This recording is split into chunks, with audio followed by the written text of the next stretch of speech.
Hello students. इस video में हम मानव वहन तंत्र और ह्यूमन सर्कुलेटरी सिस्टम के बारे में जानेंगे। और जैसा कि हम चित्र में देख रहे हैं, वहन तंत्र अर्थात हम अपने हृदय के बारे में पढ़ेंगे और हृदय से निकली और शरीर के अन्य भागों तक पहुंचने वाली रुधिर वाहिकाओं के बारे में पढ़ने वाले हैं। और साथ में इन वाहिकाओं में प्रवाहित होने वाले रुधिर यानी कि ब्लड के बारे में भी स्टडी करने वाले हैं, जानने वाले हैं। तो शुरू करते हैं इसके घटकों से। पहले कि वहन तंत्र के घटक, और ये जानने से पहले हम ये जानते हैं कि आखिर ऐसे तंत्र की आवश्यकता हमारे शरीर को क्यों है। तो हम जानते हैं कि हमारे शरीर में जो पदार्थ हैं, चाहे वो भोजन का अवशोषण हो या फिर ऑक्सीजन कार्बन डाइऑक्साइड का आदान प्रदान हो, ये हमारे कुछ विशेष अंगों में होता है। जैसे कि ऑक्सीजन और CO2 का जो आदान प्रदान है ना, वो मुख्यतः हमारे फेफड़ों में, फुफ्फुस में होता है।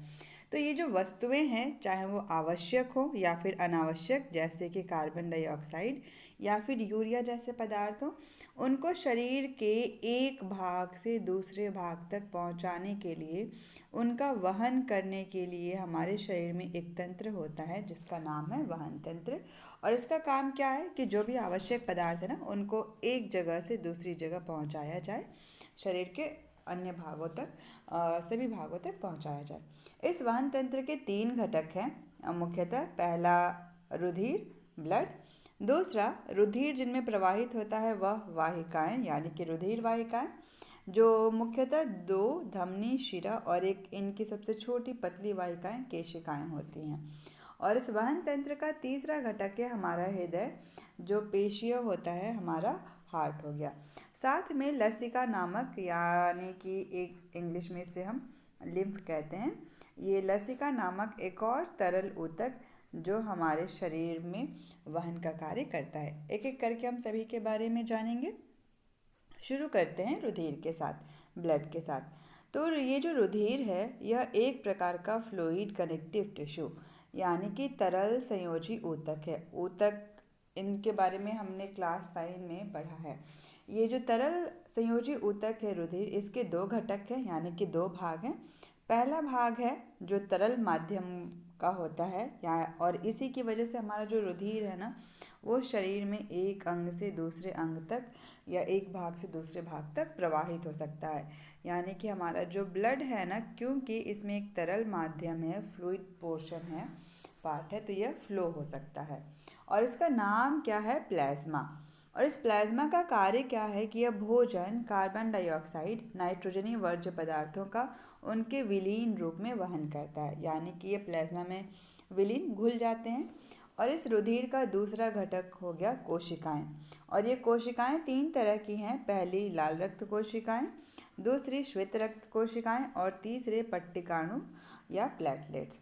लाल रक्त कोशिका को हम इंग्लिश में रेड ब्लड सेल, शॉर्ट में RBC कहते हैं। श्वेत रक्त कोशिकाओं को इंग्लिश में वाइट ब्लड सेल, शॉर्ट में WBC कहते हैं। और प्लेटलेट्स इंग्लिश नाम भी है, हिंदी नाम भी है, पट्टिकाणु भी कहा जाता है।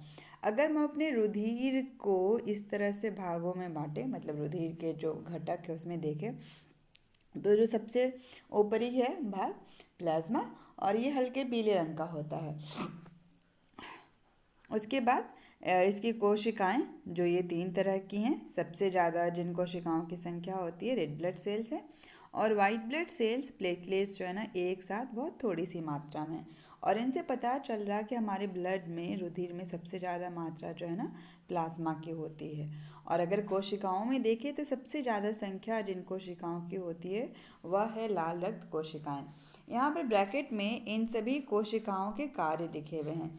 जैसे कि लाल रक्त कोशिका ऑक्सीजन का वहन करती है, और ये लाल क्यों है? क्योंकि इनके अंदर हीमोग्लोबिन होता है, जिसे हम शॉर्ट में HB के द्वारा दर्शा सकते हैं। तो लाल रक्त कोशिकाओं में हीमोग्लोबिन होता है और यह हीमोग्लोबिन ऑक्सीजन का वहन करता है। हीमोग्लोबिन को श्वसन वर्धक भी कहते हैं। दूसरा, श्वेत रक्त कोशिकाओं का काम क्या है कि यह संक्रामक कारक, जैसे कि वायरस, बैक्टीरिया, फंगस, इन सभी से ये लड़ती हैं और हमारे शरीर को बीमारियों से सुरक्षित रखती हैं। और ये हमारे प्रतिरक्षा तंत्र, जो शरीर को बीमारियों से बचाने वाला तंत्र है, उस प्रतिरक्षा तंत्र यानी कि इम्यून सिस्टम का ये हिस्सा है।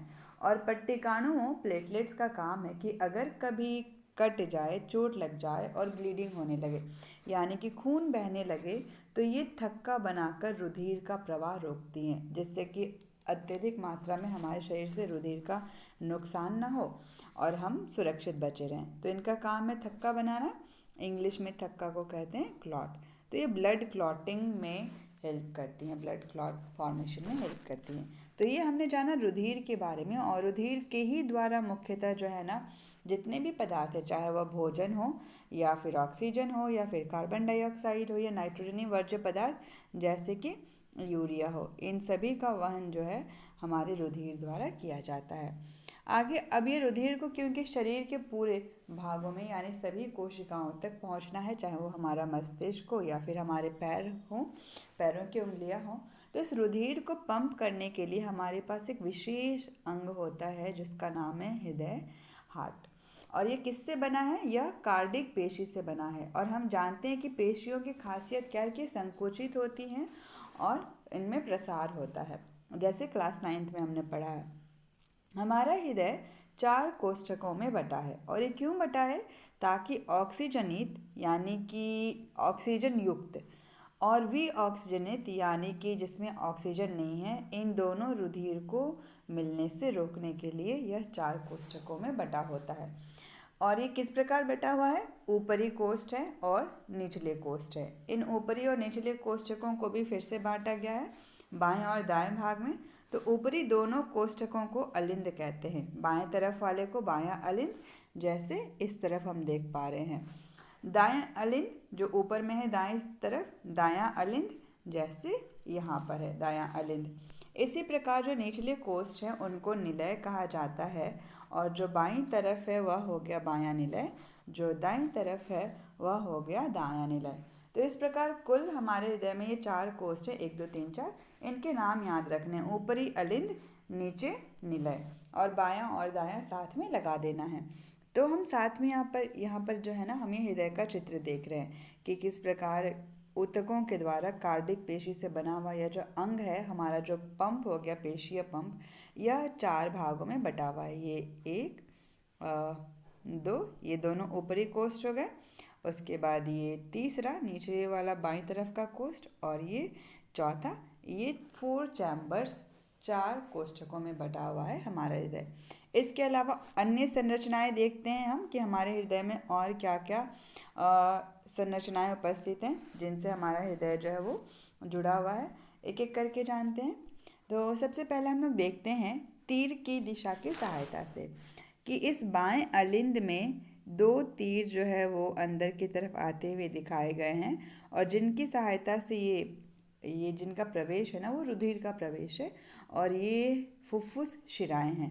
तो बाएं अलिंद में फुफ्फुस शिराओं की सहायता से रुधिर प्रवेश करता है।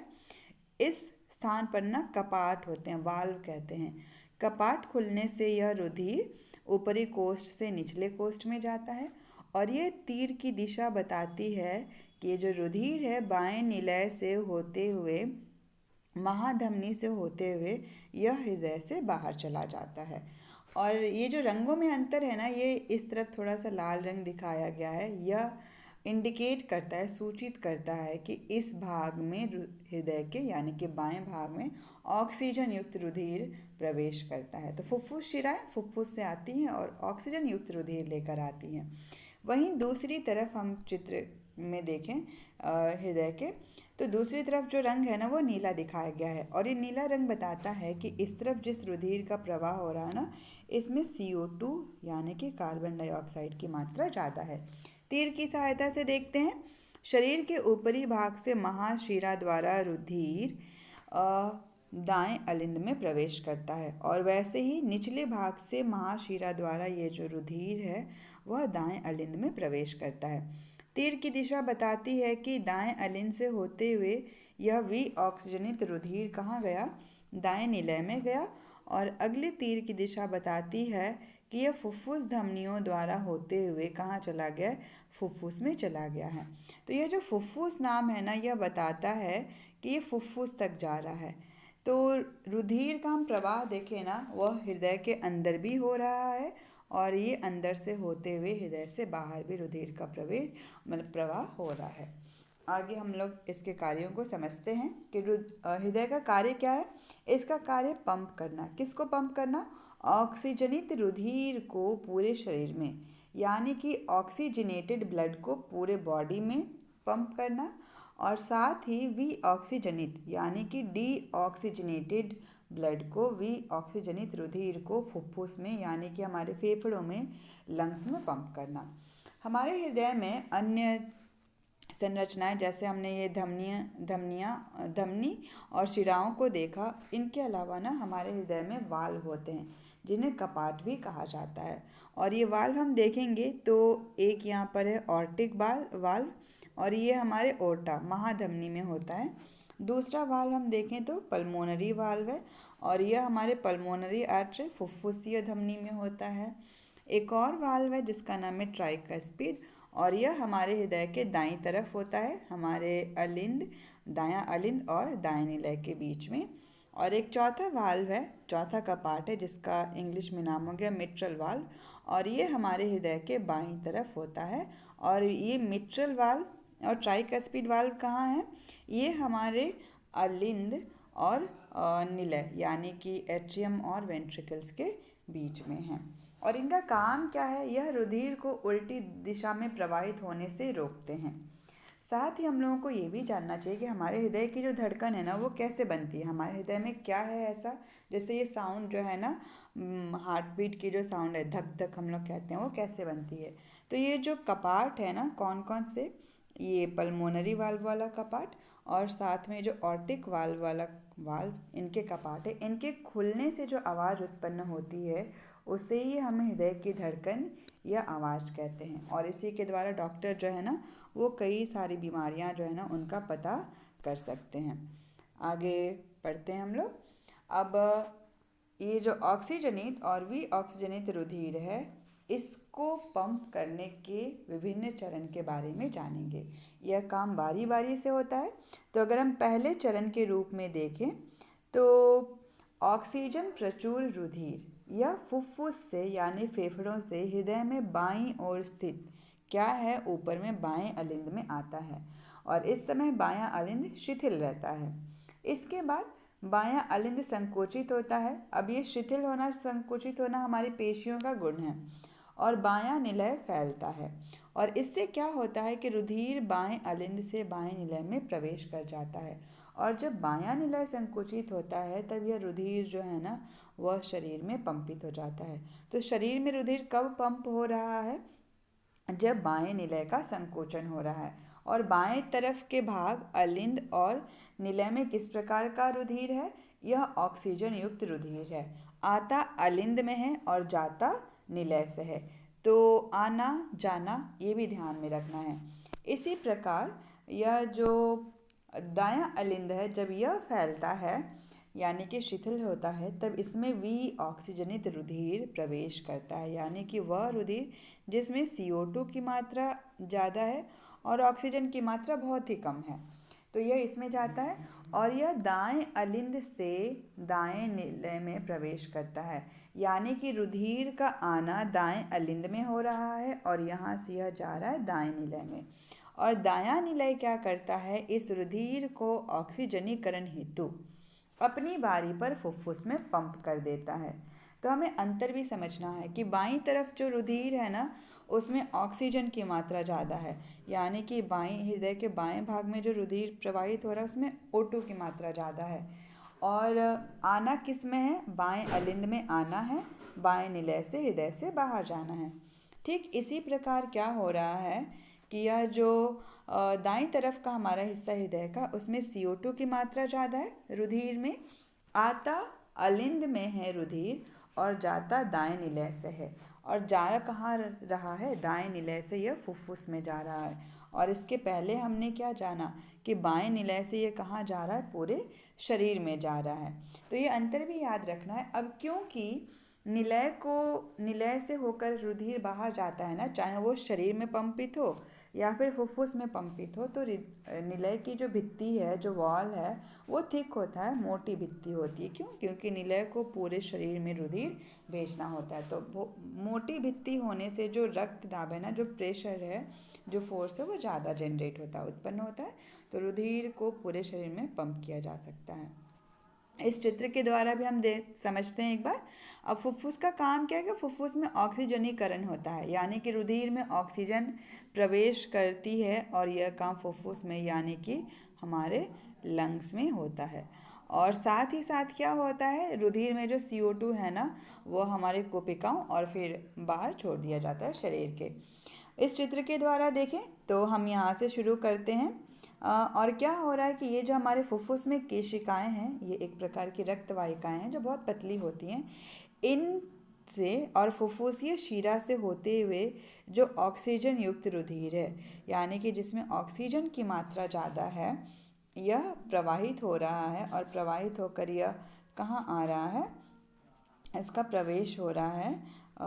यह हमारे फुफ्फुसीय शिरा से जो रुधिर है जिसमें ऑक्सीजन की मात्रा ज़्यादा है, यह प्रवाहित होकर आ रहा है हृदय के ऊपरी भाग में और बाईं तरफ, जिसका नाम हो गया बायां अलिंद। तो ये बाएं अलिंद में ऑक्सीजन युक्त रुधिर प्रवेश करता है। यहाँ से यह रुधिर जाता है बाईं तरफ के निचले कोष्ठ बाएं निलय में, और बाएं निलय से होता हुआ रुधिर महाधमनी के द्वारा पूरे शरीर में भेज दिया जाता है और यह फेफड़ों को भी भेजा जाता है। उसके बाद केशिकाएं मिलकर जो कोशिकाओं तक ऑक्सीजन को पहुंचाती हैं, ये मिलकर शिराएं बनाती हैं, महाशिरा बनाती है। और ये महाशिरा क्या करता है, विऑक्सीजनित रुधिर, यानी कि जिस रुधिर में CO2 की मात्रा ज़्यादा है उसको लेकर आता है दाईं तरफ के ऊपरी कोष्ठ, जिसका नाम हो गया दायां अलिंद।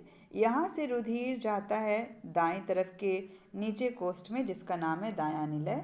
और यहाँ से यह बाहर होते हुए फुफ्फुसीय धमनी द्वारा कहाँ भेज दिया जाता है, फुफ्फुस में भेजा जाता है, जहाँ पर क्या होगा, ऑक्सीजन रुधिर में प्रवेश करेगा, यानी कि रुधिर का ऑक्सीजनीकरण होगा।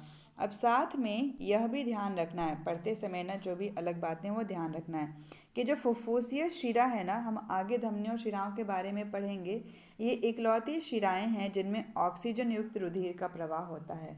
और इसी प्रकार फुफ्फुसीय धमनी ऐसी धमनी है जिसमें CO2 युक्त रुधिर, यानी कि विऑक्सीजनित रुधिर का प्रवाह होता है। आगे जब हम पढ़ेंगे ना तब हमें पता चलेगा कि जो शिराएं होती हैं ना, इनमें जिस रुधिर का प्रवाह होता है ना, उसमें CO2 की मात्रा ज़्यादा होती है, किंतु इसका अपवाद क्या है, फुफ्फुसीय शिरा। ठीक उसी प्रकार हम पढ़ेंगे आगे चलकर कि धमनियाँ जो हैं, ये जो रुधिर वाहिकाएं हैं, इनमें जो रुधिर है ना उसमें ऑक्सीजन की मात्रा ज़्यादा है, और इसका अपवाद एक यहाँ पर हो जाता है फुफ्फुसीय धमनी, जिसमें CO2 युक्त रुधिर जो है ना वो प्रवाहित होता है। तो इसे भी ध्यान में रखना है कि कौन सी धमनी और कौन से शिरे से विऑक्सीजनित रुधिर जो है ना वो प्रवाहित होता है, उल्टा काम होता है। तो ये जो है ना ये सामान्य काम है, और यहाँ जो हो रहा है ना ये स्थिति और ये स्थिति, ये विपरीत काम हो रहा है, अपवाद है। इसके बाद अब मनुष्यों में एक खासियत है। क्या खासियत है कि हमारा हृदय जो है वह इस प्रकार से 4 कोशिकाओं में बटा हुआ है। तो अब ये बटे होने का कारण क्या है, हमने पहले पढ़ा कि हमारे हृदय में ये 4 कोष्ठ इसलिए हैं ताकि ऑक्सीजनित और विऑक्सीजनित रुधिर को मिलने से रोका जाए। अब इसका फ़ायदा होता है, और इसका फ़ायदा यह है कि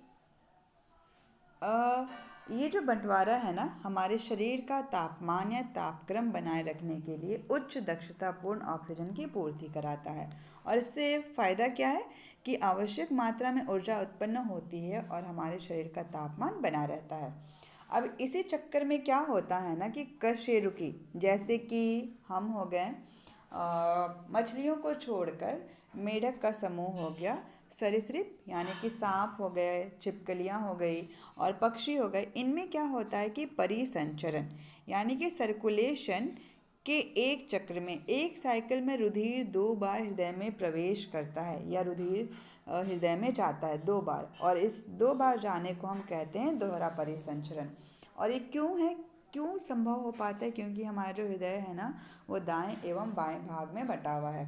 और जैसा कि अभी हमने इस चित्र के द्वारा समझा, ये यहाँ पर लिखा हुआ है कि परिसंचरण चक्र में क्या होता है कि एक बार ऑक्सीजनित रुधिर और दूसरी बार में विऑक्सीजनित रुधिर जो है ना क्रमशः, अगर ऑक्सीजनित है तो हृदय के बाएं भाग में, और अगर विऑक्सीजनित है तो तो यह हृदय के दाएं भाग में प्रवेश करता है।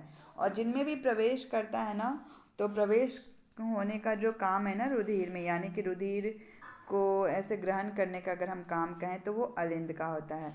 और रुधिर को अगर बाहर भेजना है हृदय से, तो बाहर भेजने का काम निलय द्वारा होता है। तो आना है अलिंद में, जाना है बाहर निलय से। तो यह दोहरा परिसंचरण क्यों? क्योंकि रुधिर जो है वह हृदय में 2 बार प्रवेश करता है। लेकिन अगर हम पूरा साइकिल देखें ना, तो ये जो पूरे साइकिल का फॉर्मेशन हो रहा है वह एक ही बार परिसंचरण हो रहा है, एक ही चक्र। क्यों?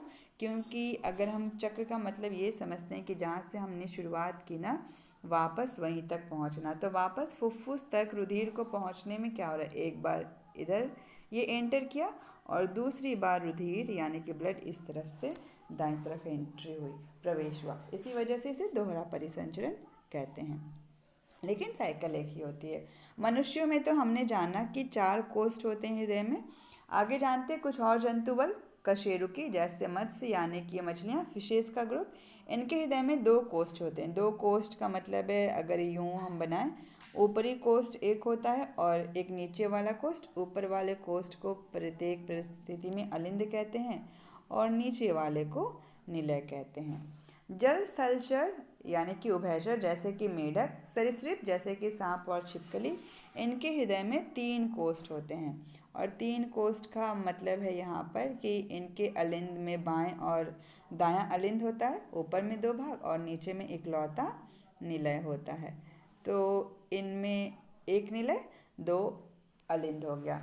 पक्षी जितने भी हैं, स्तनपायी जो भी अपने बच्चों को पालन पोषण के लिए दूध पिलाते हैं, जैसे कि मनुष्य हो गए और अन्य जंतु हो गए, और साथ ही मगरमच्छ जो कि सरीसृप है, इन सभी के हृदय में 4 कोष्ठ होते हैं। मतलब हमारे ही जैसे दाएं और बाएं भाग में बटे, ऊपर में 2 अलिंद और नीचे में 2 निलय। और तो इस तरह से सभी जंतुओं की खासियत है कि उनके शरीर मतलब हृदय में कितने कोष्ठ होते हैं, और ये सब जुड़ा हुआ है कि उन्हें ऊर्जा की कितनी आवश्यकता है कि अपने शरीर का तापमान बनाए रखें। तो ऐसा देखा गया है कि जिनमें भी 4 कोष्ठक वाले हृदय हैं ना, ये अपने शरीर का तापमान बनाए रखने में सक्षम है। बाकी मछलियाँ, मेढक और सांप छिपकली जो है ना, इनके हृदय में 4 से कम कोष्ठ है ना, तो ये अपने शरीर का तापमान हमारे जैसे नहीं बनाए रख सकते हैं, और इसी वजह से इनको कम ऊर्जा की आवश्यकता होती है पक्षी और स्तनपायी की तुलना में। इसीलिए हृदय में कोष्ठकों की संख्या भी कम है। अब ये जो ब्लड है, जब वो फ्लो होता है यानी कि रक्त का जब प्रवाह होता है ना, किस में प्रवाह होने वाला है, रक्त वाहिकाओं में जब प्रवाह होता है, जो आर्टरी और वेन्स हैं, तो जब ब्लड का फ्लो होता है तो वह दाब डालता है, प्रेशर डालता है। और तो ये जो रक्त वाहिकाओं की भित्ति के विरुद्ध लगने वाला दाब है, उससे हम रक्तदाब, ब्लड प्रेशर कहते हैं। और शॉर्ट में ना आपने सुना भी होगा कि इसे बीपी कहा जाता है। जैसे हाई बीपी यानी कि ब्लड प्रेशर ज़्यादा है, लो बीपी ब्लड प्रेशर कम है, रक्तदाब कम है। सामान्य रक्तदाब की का जो मान है किसी वयस्क मनुष्य में, वह 120/80 मिलीमीटर ऑफ, हम लोग HG भी लिख सकते हैं, और अगर हिंदी में लिखना हुआ तो मिलीमीटर पारा लिख सकते हैं, क्योंकि मरकरी की हिंदी पारा होता है। और ये रक्तदाब मापा कैसे जाता है, तो ये यंत्र ज़रूर देखा होगा आपने कभी हॉस्पिटल जाने से, या हो सकता है आपने मेज़रमेंट भी करवाया हो। इस यंत्र मशीन का नाम है स्फाइग्मोमैनोमीटर, और इसका उपयोग हम करते हैं क्या मेज़र करने के लिए, हमारा ब्लड प्रेशर मेज़र करने के लिए। अगर किसी का blood pressure 120/80 millimetre of HG से कम होता है, तो उसे हम कहते हैं कि उसका जो रक्तदाब है ना वह कम हो गया है, अल्प रक्तदाब हो गया है। और अगर किसी का रक्तदाब इससे ज़्यादा हो तो उसे हम कहते हैं कि उच्च रक्तदाब हो गया है। और इसका कई सारा कारण हो सकता है कि अगर हमारी रक्त वाहिकाएँ सिकुड़ जाए ना, तो रक्त प्रवाह बढ़ जाता है, धमनियों में दबाव जो है बढ़ जाता है, और कई बार ये धमनियाँ फट भी जाती हैं।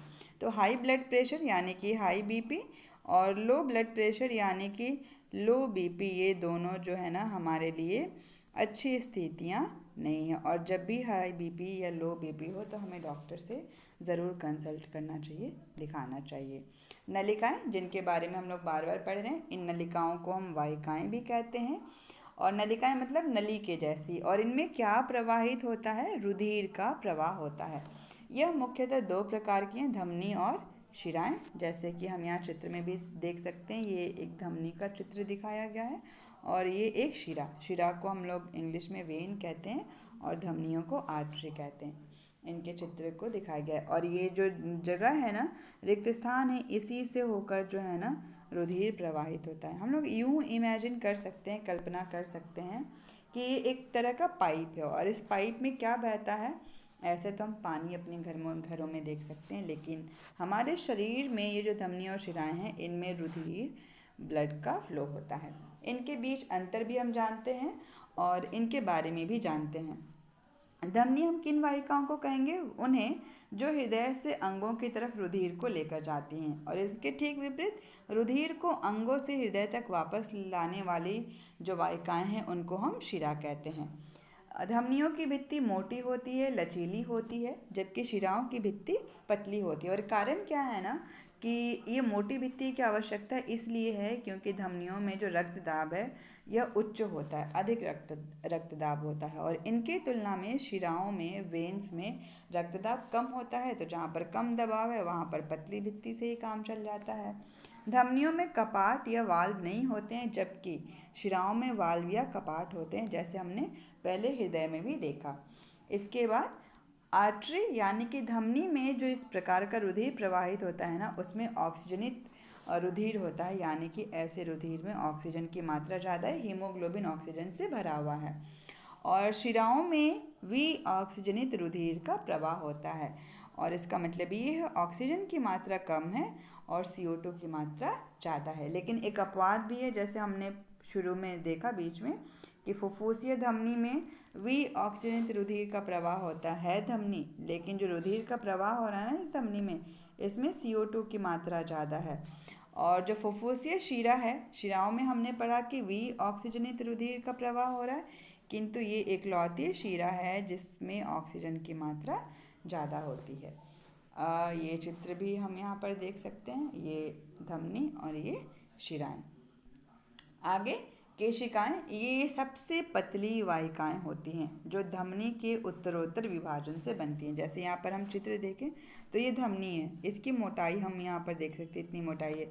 और जब ये बढ़ते जाती है, यानी कि जैसे पेड़ में शाखाएं बनती हैं ना, अगर ये इनमें भी वैसी शाखाएं बनती जाएं, तो जो एकदम पतली पतली वाहिकाएं होंगी, रुधिर वाहिकाएं, इन्हें हम कैपिलरीज, केशिकाएं कहते हैं।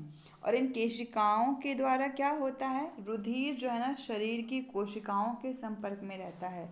तो ये कोशिकाएं यहाँ पर दिखाया गया है और इनको केशिकाएं कहते हैं। इनकी जो भित्ति होती है उसकी मोटाई बस एक कोशिका के बराबर होती है।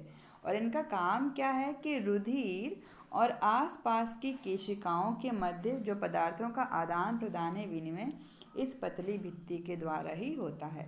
तो ये जो कोशिकाएं हैं और ये जो रुधिर है, इनके बीच का जो ये आदान प्रदान है वो कैपिलरीज, केशिकाओं के द्वारा ही संभव हो पाता है। और यही केशिकाएं जो है ना, ये सभी मिलकर क्या बनाती हैं, शिराओं का निर्माण करती हैं। तो धमनी के विभाजन से केशिकाएं बनती हैं और केशिकाओं के मिलने से क्या बनता है, यहाँ पर शिराएं बनती है। और ये जो केशिकाएं हैं ना, यही कोशिकाओं के संपर्क में रहती हैं, जिससे जो भी आदान प्रदान है, ऑक्सीजन, कार्बन डाइऑक्साइड, भोजन, बचा हुआ भोजन, इन सभी का आदान प्रदान हो पाता है। आगे वहन तंत्र का अंतिम हिस्सा, और ये भी वहन तंत्र का हिस्सा इसलिए है क्योंकि जो लिम्फ है, लसिका, यह वहन में सहायता करता है। और ये लसिका बनता कैसे है? तो जब केशिकाओं से होकर रुधिर का प्रवाह हो रहा होता है ना, तो इनकी भित्ति में उपस्थित छिद्र, यानी कि ये जो केशिकाओं के बारे में हमने अभी जाना ना, ये जो केशिकाएं हैं बीच में, इनकी भित्ति में छिद्र होते हैं। और इन छिद्रों के द्वारा क्या होता है कि कुछ प्लाज्मा, कुछ मात्रा में, थोड़ी सी मात्रा में प्रोटीन और रुधिर कोशिकाएं, जैसे कि श्वेत रक्त कोशिकाएं, ये बाहर आ जाती हैं।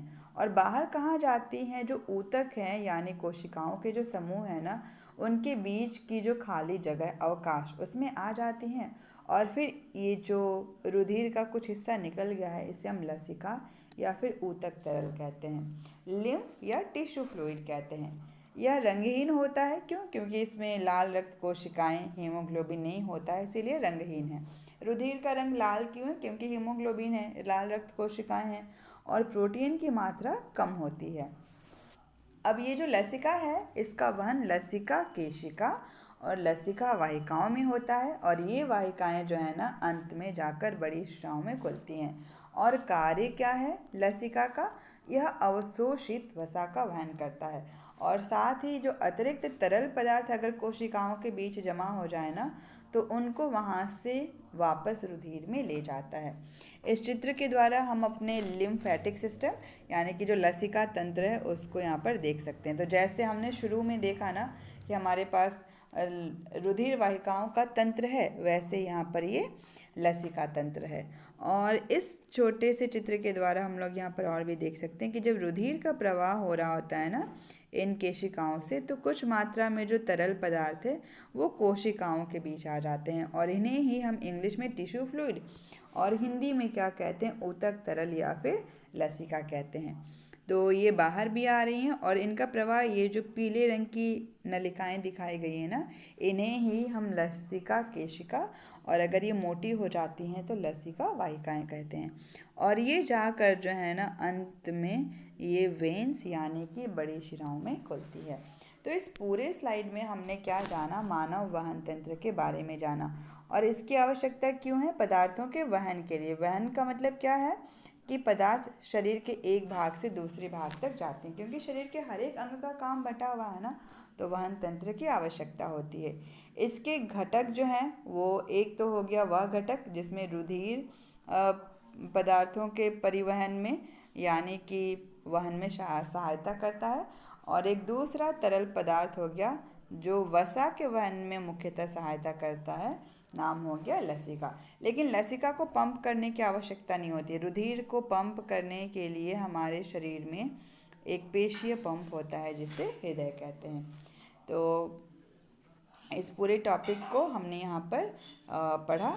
मुझे उम्मीद है कि समझ में आया होगा, और ना समझ में आए तो एक बार फिर से इस वीडियो को देखें और पुनः जो है अपनी पुस्तक से भी पढ़ें, ये ज़रूर समझ में आ जाएगा।